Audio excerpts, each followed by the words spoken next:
Hello hello welcome back to our channel my V F IVF journey पर आप सबका फिर से स्वागत है। आप सब कैसे हैं? आई होप आप सब बहुत अच्छे होंगे और मैं भगवान से, कान्हा जी से यही विश करूंगी कि आप सब की सेहत भी अच्छी रहे और आप सबकी विशेस पूरी हो। जिन जिन को भी जो है बेबी की कामना है, जो जो बेबी चाहते हैं, उन सब की विशेस पूरी हो। तो आज जो है मैं आपके सामने एक ये बात अपनी शेयर करना चाहती हूँ। अपने को जो है अभी तक मैंने अपने आप को आपके सामने इंट्रोड्यूस नहीं किया, मैं अपने आप को इंट्रोड्यूस करना चाहती हूँ। दूसरा जो है मैं अपनी इनफर्टिलिटी जर्नी के बारे में आपसे शेयर करना चाहती हूँ कि इनफर्टिलिटी के वक्त जो है मेरे साथ क्या क्या हुआ, मतलब कि कैसे जो है बहुत सारी मैंने चीज़ों का जो है सामना किया।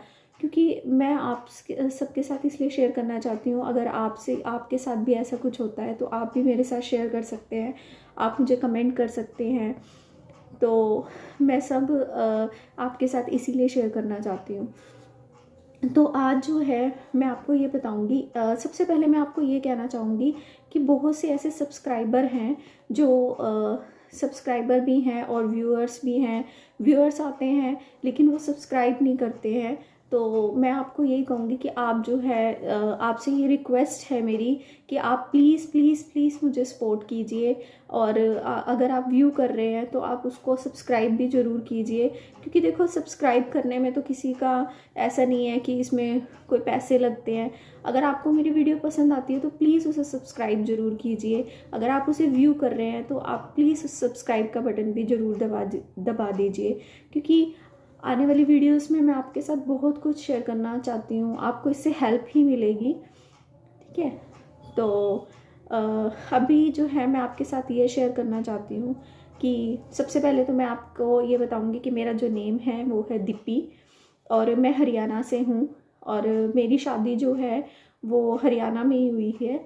और जो मतलब कि जो जहाँ मेरी शादी हुई है वहाँ से जो डिस्टेंस है, मेरे जो मम्मी पापा का घर है, डिस्टेंस है वो ज़्यादा नहीं है, ज़्यादा से ज़्यादा 1 आवर का डिस्टेंस है। तो वैसे तो मैं अपने घर जाती रहती हूँ, लेकिन अभी प्रेगनेंसी की वजह से जैसे 7th मंथ के बाद जो है बोल देते हैं कि कहीं नहीं जाना है, अपने मम्मी पापा के घर नहीं जाना है अभी। तो जब भी मैं उनके घर भी जाऊंगी तो भी उनके बारे में भी आपको बताऊंगी, दिखाऊंगी। तो अभी मैं अपनी आने वाली वीडियोस में अपना होम टूर भी करवाऊंगी और अभी हमने कुछ शॉपिंग भी की है अपने बच्चों की क्लॉथिंग वगैरह की, तो वो भी मैं आपके साथ शेयर करूंगी। तो मैं आपको ये बताना चाहती हूँ सबसे पहले तो मेरी जो मैरिज है वो 2012 में हुई थी।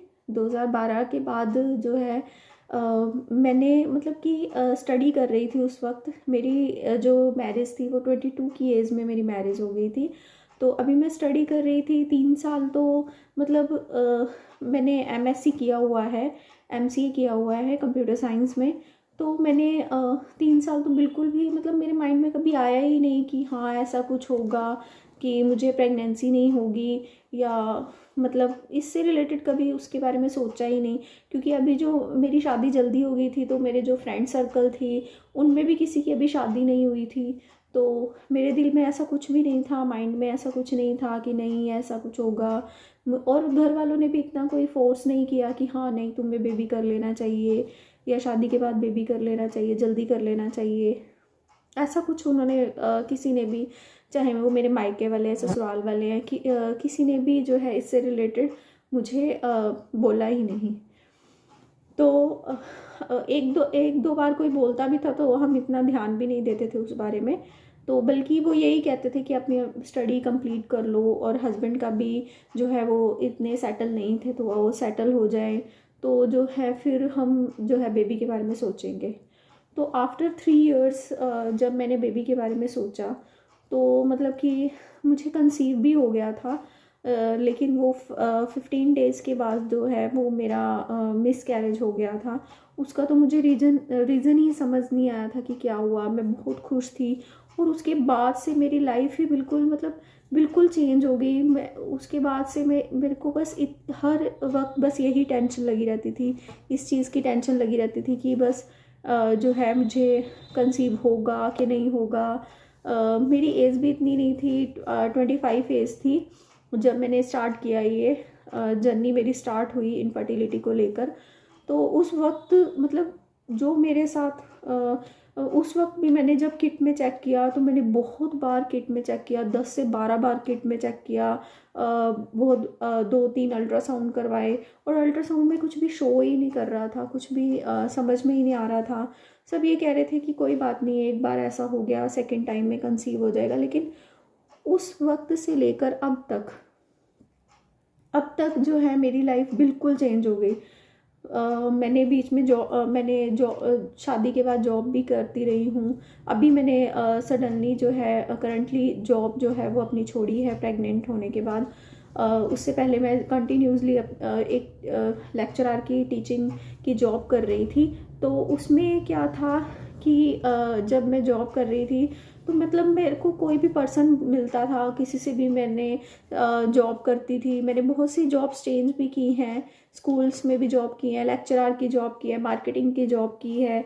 तो जो कोई भी मुझे मिलता था, सिर्फ मेरी एक ही बात उनसे होती थी, मैं उनसे यही डिस्कशन करती थी, अपनी इनफर्टिलिटी को लेकर डिस्कशन होती थी और मतलब यही बातें मैं डिस्कस करती थी ज़्यादातर।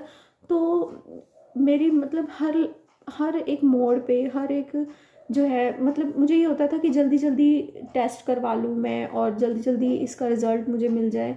लेकिन ऐसा करते करते मुझे जो है 6 इयर्स कंप्लीट हो गए थे, लेकिन मुझे कुछ भी जो है मिल ही नहीं पा रहा था, कोई रिस्पॉन्स ही नहीं मिल पा रहा था।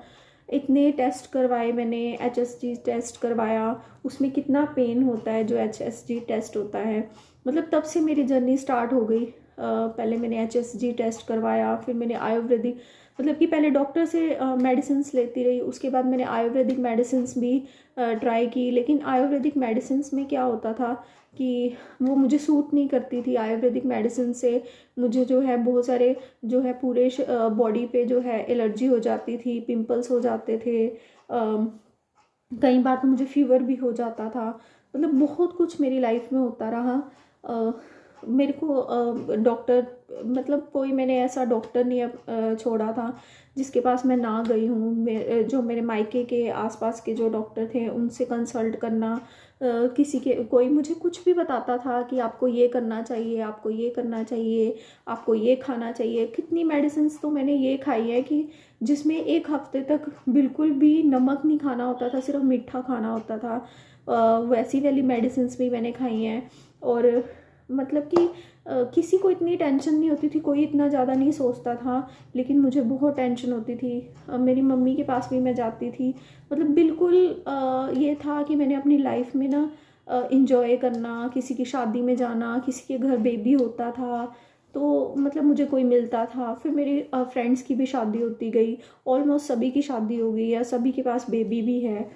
तो फिर मुझे और ज़्यादा फील होने लग गया। फिर मेरी जो रियल सिस्टर है छोटी, उसको भी बेबी कंसीव हो गया था, शादी के बाद गुड़िया हो गई थी। आप मानोगे कि मैं जब उसकी गुड़िया हुई ना तो मैं उसे देखने भी नहीं गई। ऐसा नहीं है कि मेरे दिल में ऐसा था कि मुझे देखना नहीं चाहती या कुछ था, लेकिन मैं उसको देखने इसलिए नहीं गई क्योंकि पता नहीं मेरे दिल में ये डाउट सा होता था कि हाँ कोई मुझे ये ना बोल दे कि इसके बेबी नहीं है तो ये जो है हमारे जो है बेबी को हाथ लगा देगी तो कुछ हो जाएगा। मेरे अंदर मुझे कोई कुछ भी बोलता नहीं था, घर का भी कोई नहीं बोलता था, या जिससे जो रिलेटिव थे, जो फ्रेंड सर्कल में थे, कोई भी ऐसे मेरे साथ नहीं करता था। लेकिन मुझे ऐसा अंदर से फील होता था कि हाँ भाई अगर मैं ऐसा करूँगी, किसी से मिलूँगी तो मुझे जो है कोई ऐसे बोल ना दे, कोई टोक ना दे। तो फिर मैं उन चीज़ों से दूर भागने शुरू कर दिया था। उसको जहाँ जहाँ ऐसा कोई सिचुएशन होती थी उस चीज़ से मैं दूर चली जाती थी। मुझे बहुत बार फिर घर वालों ने भी बोला कि ऐसा थोड़ी ना होता है कि तुम्हारे पास बेबी नहीं है तो तुम किसी के फंक्शन में नहीं जाओगी, तो जैसे किसी के बेबी का फंक्शन होता है तो वहाँ नहीं जाओगी। मैंने इवन मैरिज वगैरह में भी जाना बंद कर दिया था। जैसे अभी कुछ टाइम पहले जो है हमारे घर में एक मैरिज हुई थी तो उनको भी बेबी आते ही कंसीव हो गया था। तो फिर उसके बाद जो है उनको जब कंसीव हुआ उन्होंने फंक्शन रखा तो मैं उनसे भी मिलने नहीं गई और उनको कोई विशेस भी नहीं मैंने की। लेकिन ऐसा नहीं है कि मेरे दिल में उनके लिए कुछ था कि मैं जो है उनको विश नहीं करना चाहती या उनके क्यों हुआ या मेरे क्यों नहीं हो रहा, ऐसा कुछ नहीं था। लेकिन हाँ, मुझे अपने अंदर फील होता था। तो फिर जो था, मैं उनको विश नहीं, तो मुझे घर वालों ने भी बोला इसके बारे में जो है कि तुम उनको विश नहीं किया, तुमने क्यों नहीं विश किया, तुम्हें विश करना चाहिए था, ऐसा थोड़ी ना होता है। लेकिन मुझे अंदर ही अंदर फील होता रहता था कि नहीं, आप समझ सकते हैं इस बात को, जिनको कंसीव नहीं हो रहा है उनको ये बात जो है फील हो रही होगी, पता समझ में आ रही होगी कि कैसा फील होता है कि जब हमारे को बेबी कंसीव नहीं हो रहा होता है। तो मतलब कोई ऐसी मेडिसिन, IUI करवाए मैंने, 4 टाइम IUI करवाए, मतलब इतनी मेडिसिन और इतने टेस्ट करवाने के बाद मुझे जो है दर्द ही महसूस नहीं होता था। बस मुझे ये होता था कोई भी मेडिसिन दे दो, कोई भी टेस्ट करवा लो, कितने भी इंजेक्शन करवा लो। बल्कि अभी IVF में भी मुझे नॉर्मली जितने इंजेक्शन लगने चाहिए उससे ज़्यादा इंजेक्शन्स मुझे लगे, क्योंकि मेरे को 4th मंथ तक तो ब्लीडिंग की प्रॉब्लम होती रही। तो वो जो था, अंदर भी प्रॉब्लम है, हाइड्रोसेल्फिन है, एंडोमेट्रोसिस है, तो ये सारी चीज़ों की वजह से जो है मुझे ज़्यादा इंजेक्शन्स लगे। तो फिर मेरे हस्बैंड बल्कि मुझे ये बोलते हैं कि मैं इंजेक्शन ला ला कर थक गया हूँ, लेकिन तू लगा लगा कर नहीं थकी है। और मतलब कि मेरे को इतनी ज़्यादा जो था, बस इसी चीज़ का होता है कि, तो मैं आप सबको यही बोलूँगी कि जिनको कंसीव नहीं हो रहा है उन्हें हिम्मत नहीं हारनी चाहिए, उन्हें स्ट्रेस, मैं आपको यही बोलूँगी कि स्ट्रेस मत लीजिए। मैं अभी भी स्ट्रेस लेती हूँ। आप जब मेरे को ये IVF कंसीव भी हो गया था, तो जब मैं, जिस डॉक्टर ने मेरा IVF किया, जब मैं उस डॉक्टर के पास गई, तो मुझे, जब उन्होंने मेरा अल्ट्रासाउंड भी कर दिया और अल्ट्रासाउंड में दिख भी रहा था कि हाँ मेरे जो बेबी कंसीव हो गया है, लेकिन तब भी मेरे अंदर जो था विश्वास ही नहीं हो रहा था। मैंने अभी भी किट भी संभाल कर रखी हुई है जिसमें मेरे को प्रेगनेंसी कंसीव हुई। मुझे कम से कम मैंने 10 से 15 बार उसमें जो है किट में चेक किया। जब मेरे हस्बैंड ने डॉक्टर को बताया कि इसने इतनी बार चेक किया है, तो वो हैरान हो रहे थे। वो बोल रहे थे कि आपको इतनी प्रॉब्लम है और आप तो बहुत ज़्यादा लकी हो कि आपको जो है कंसीव हो गया है। लेकिन मुझे विश्वास ही नहीं हो रहा था। मैं डॉक्टर को ये बोल रही थी कि अगर मुझे कंसीव हो गया, वो बोल रहे थे कि अगर कैसे, आपका जब बीटा HCG में आ गया है, आपका किट में स्ट्रांगली पॉजिटिव आ गया है, आपका अल्ट्रासाउंड भी हो गया है, अल्ट्रासाउंड में भी शो कर रहा है, लेकिन मुझे तब भी विश्वास नहीं हो रहा था कि मैं प्रेग्नेंट हो गई हूँ। मतलब अभी भी मन में, जब तक मुझे यही है कि जब तक मेरे जो बेबी हैं वो मेरे हाथ में नहीं आ जाएंगे बिल्कुल ठीक ठाक, तब तक मुझे विश्वास ही नहीं हो रहा है। तब तक मेरे मन को जो है अपने खुशी नहीं मिल रही है। मतलब कि खुश हूँ मैं, स्ट्रेस नहीं ले रही हूँ। मैं जैसे आपको बोलती रहती हूँ कि आप भी मत स्ट्रेस लीजिए, लेकिन अभी भी मेरे दिल में हल्का यही महसूस होता रहता है कि नहीं, मुझे जो है अभी भी कभी कभी डाउट सा होता रहता है। कभी कभी कोई कुछ बोल देता है, अगर कोई मुझे अभी भी कुछ बोलता है ना कि नहीं ऐसे हो जाता है, 7th मंथ के बाद प्री टर्म डिलीवरी भी हो जाती है, ये हो जाता है, वो मैं उनकी बातों को सुनना ही नहीं चाहती। जब मैं उनकी बातों को सुनने की कोशिश करती हूँ ना, तो मुझे यही फील होता है कि मैं जो मुझे वो क्यों बोल रहे हैं, मुझे ऐसा क्यों बोल रहे हैं, डॉक्टर मुझे ऐसा क्यों बोल रहे हैं। मतलब कि एक टाइम पे जैसे मैंने आपको बोला कि मैंने लेप्रोस्कोपी करवाई, और लेप्रोस्कोपी करवाने के बाद मतलब कि उसने मेरे साथ इतने गलत तरीके से लेप्रोस्कोपी की। उसने जो प्रोसीजर, जैसे कि एक मोकेटी वर्ड आपने सुना होगा, मोकेटी का मतलब होता है कि अगर हमें जो है जैसे कि एम्ब्रियो ट्रांसफ़र किया जाता है, तो एम्ब्रियो ट्रांसफ़र अच्छे से नहीं होता कईयों का, तो वो टेस्ट करने के लिए भी उसने मुझे 2 बार बेहोश किया, जिसमें बेहोशी की कोई ज़रूरत भी नहीं होती है। उन्होंने मुझे 2 बार बेहोश किया डॉक्टर ने। तो मतलब कि उसने मुझे ये बोल दिया कि आपका बेबी हो ही नहीं सकता, आप गोद ले लीजिए, आप जो है ऐसे मतलब अपने रिलेटिव का किसी का ले लीजिए। तो इतनी बड़ी बात जब उसने मुझे बोल दी, तो मैं अपने आप को संभाल ही नहीं पाई। मुझे समझ में ही नहीं आया। मैंने खाना खाना छोड़ दिया, सबसे मिलना छोड़ दिया, बात करनी छोड़ दी, मतलब कि कहीं आना जाना छोड़ दिया, अपनी मम्मी के पास, मतलब बिल्कुल सब कुछ छोड़ दिया था। मैं जैसे मतलब पागल सी हो गई थी, मुझे समझ ही नहीं आ रहा था। मैं कभी किसी डॉक्टर को फ़ोन करती थी, कभी किसी डॉक्टर के पास जाती थी, कभी मतलब मैंने हिम्मत नहीं आ रही, इतनी बड़ा वर्ड सुनने के बाद भी मैंने हिम्मत नहीं आ रही। मैंने उसी के बीच में मुझे एलर्जी हो गई, जैसे कि लेप्रोस्कोपी, और एलर्जी भी मुझे इतनी ज़्यादा सीवियर एलर्जी हो गई थी कि मतलब मेरा फेस, जैसे मैं रात को सोती थी तो उसके बाद मेरा फेस जो है, मेरी आंखें इतनी ज़्यादा उस पर स्वेलिंग आ जाती थी, तो उसकी भी मेडिसिन बीच में चलाती थी मैं। एलर्जी की मेडिसिन भी मेरी 4 मंथ की प्रेगनेंसी तक मेरी एलर्जी की मेडिसिन चलती रही, जिसमें जिसमें मुझे डर लगता था, क्योंकि मेरे और भी इंजेक्शन्स थे, दवाइयाँ थी। तो ये सब जो है बहुत सारी दिक्कत, मतलब कि मैंने 6 इयर्स में ये पूरी, क्योंकि 3 साल जो थे शादी के उस टाइम तो मैंने सोचा ही नहीं था कि हाँ मैं ऐसा कुछ करूँगी या ऐसा कुछ मेरे साथ होगा। तो जैसे ही मेरी ये इनफर्टिलिटी जर्नी स्टार्ट हुई, तब से लेके अब तक मेरे साथ बहुत, और कई बार तो आयुर्वेदिक मेडिसिन जब मैं लेकर आती थी तो मेरे घर वाले मुझे कई बार उनको गुस्सा आ जाता था, कई बार वो मतलब इस तरह से रिएक्ट करते थे जो उन्हें रिएक्ट नहीं करना चाहिए था। जैसे कि वो मुझे ये बोल देते थे कि हमें तो लगता है कि तू मेडिसिन ही नहीं खाती होगी, तभी तुझे कंसीव नहीं हो रहा है। क्योंकि हम कई बार हम ऐसे डॉक्टर के पास, आयुर्वेदिक डॉक्टर के पास जाते थे जिनको 15-15 साल से, 20-20 साल से कंसीव नहीं हो रहा था, तो उनकी मेडिसिन खाने से उनको कंसीव हो गया था। तो मतलब कि वो ये बोलते थे कि क्योंकि मेरी रिपोर्ट्स नॉर्मल थी, तो मुझे लेप्रोस्कोपी के बाद पता चला कि मेरे अंदर इतनी सारी प्रॉब्लम्स हैं। मेरी रिपोर्ट्स अब तक नॉर्मल आ रही थी, उसमें कोई प्रॉब्लम नहीं आ रही थी।